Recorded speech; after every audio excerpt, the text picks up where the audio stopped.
ఒక్కసారిగా కస్త్వం అనే మాట వినబడింది. అంటే ఎవడరా నువ్వు అన్న మాట వినబడిందండి.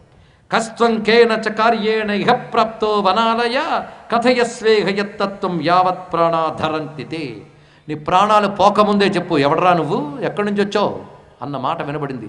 తలెత్తి చూశాడు. ఎందుకంటే ఆయనకి ఎప్పుడు కిష్కింధలో గొప్ప గౌరవం ఉండేది, మంత్రి కదా, ఏకవచన సంబోధన ఎవడూ చేయలేదు.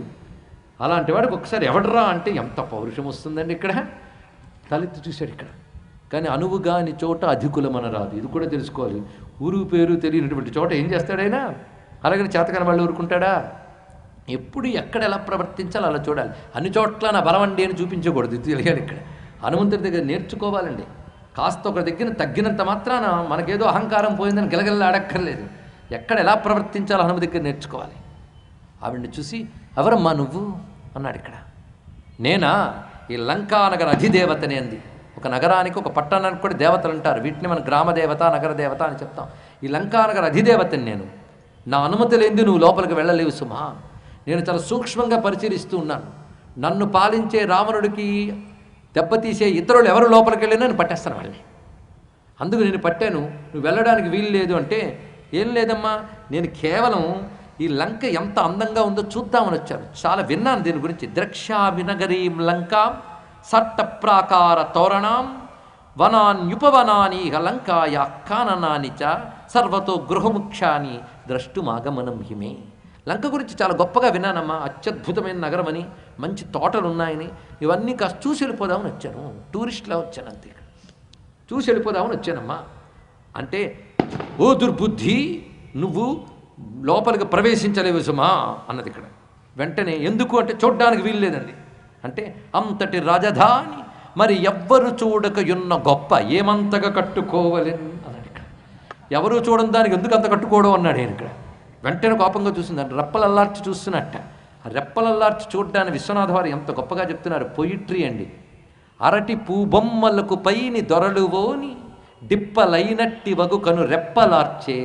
ఎంత అందమైన తెలుగు పద్యం ఇచ్చారో. తెలుగు అంటే ఏంటో తెలుసు కదా, తెలుగు వారికి అర్థం కానిది అన్నాడు ఆయన. ఎలా ఉన్నాయా కనురెప్పలు అంటే, అరటి పూబొమ్మలకు పైని దొరలువోని డిప్పలైనట్టి వగు కను రెప్పలార్చి.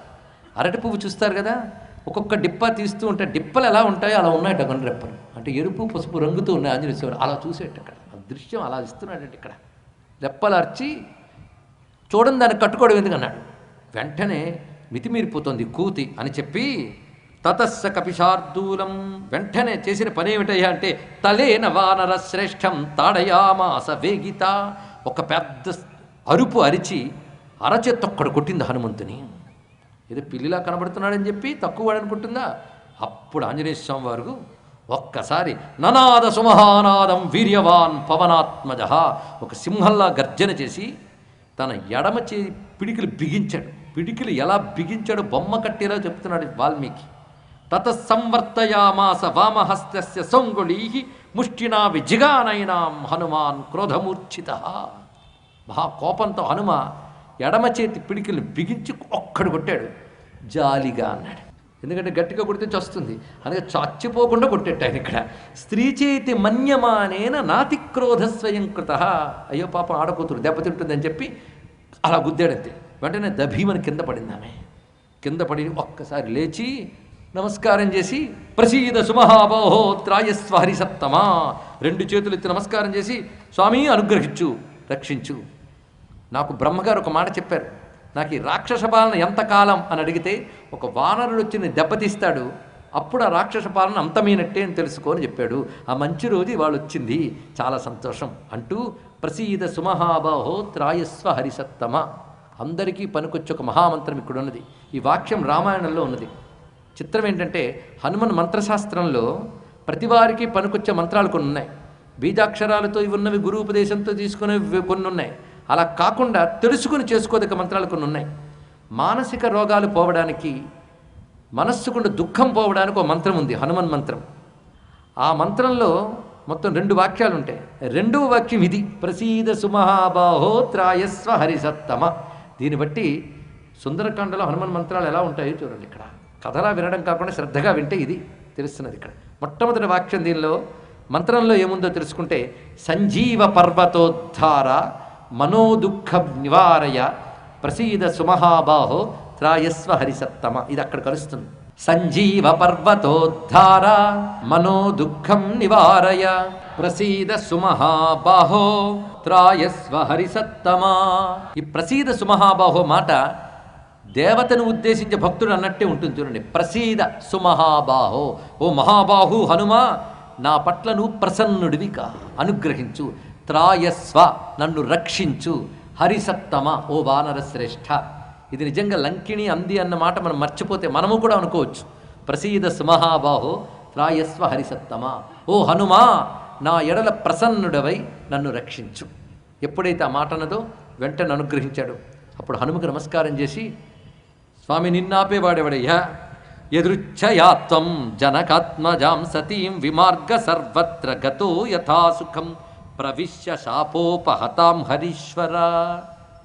లంకలో హాయిగా ప్రవేశించు, నీ ఇష్టం వచ్చినట్టు తిరుగు. చెప్పకపోయినా ఆ పనే చేస్తాడు ఆయన, కానీ చెప్పి మర్యాద దక్కించుకుందంతే ఇక్కడ.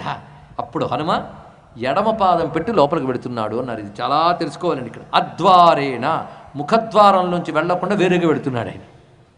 ఎందుకంటే శత్రువుల నిలయంలోకి ముఖ్యద్వారం నుంచి వెళ్ళకూడదు, కుడి పాదం పెట్టి వెళ్ళకూడదు. ఈ జాగ్రత్త గుర్తుపెట్టుకోండి. మీ ఇంట్లోకి ఎవరైనా పాదం పెట్టేటప్పుడు ఏ పాదం పెట్టాడో చూడండి ఇక్కడ. శత్రువుల ఇంట్లోకి వెళ్ళేటప్పుడు, శత్రువుల కోటలోకి వెళ్ళేటప్పుడు, శత్రువుల నగరంలోకి వెళ్ళేటప్పుడు ఎడం పాదం ముందు పెట్టాలి, పెడితే వాళ్ళకి నాశనం. అలాగే మన ఇంట్లోకి మనం వెళ్ళినప్పుడు కుడి పాదం పెట్టాలి, తెలుసుకోండి ఇక్కడ. మనమైనా సరే కుడి పాదం పెట్టి వెళ్ళాలి. మన ఇంట్లోకి ఎవరు వచ్చినా మనం ఆ పని చేయాలి. మనం కూడా ఇంకెవరింటికి వెళ్ళినా అందరి క్షేమం కోరుకోవాలి కనుక కుడి పాదం పెట్టాలి, తెలుసుకోండి. కేవలం కొత్త కోడలు మాత్రమే కాదు. అందుకే చక్రేత పాదం సవ్యంచ శత్రువుణాం సతు మూర్ధని. పాదం ఎలా పెట్టాడంటే, లంకలో మొదటి పాదం పెట్టినప్పుడు శత్రువు నెత్తి మీద పెట్టినట్టు పెట్టాడు ఇక్కడ. పెట్టి హనుమ లంకలోకి ప్రవేశించాడు.